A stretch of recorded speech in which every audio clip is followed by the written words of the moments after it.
Question 8 asks, what inspections do you carry out for the work you do? To get the maximum 15 points available, it's not enough just to say you carry out safety inspections. They must be documented and they need to be ongoing and a regular part of your health and safety process. Although inspections are commonly used on construction sites, they are also used in most businesses.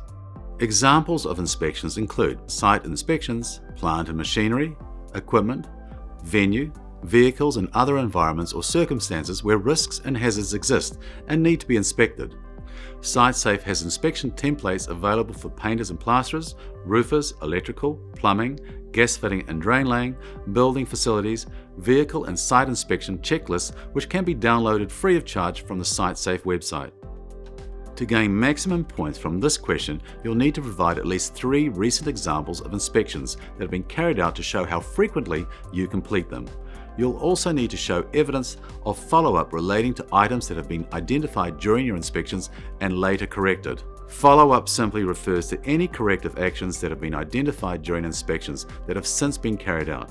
For example, a vehicle inspection shows that a warrant of fitness is due on a work vehicle. The follow-up would show that this has since been actioned. Here is an example of a site inspection report.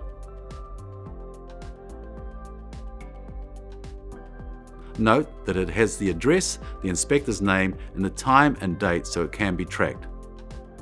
Also, there needs to be a record of any corrective actions to be undertaken, who was assigned to take care of it and signed off for when it was done.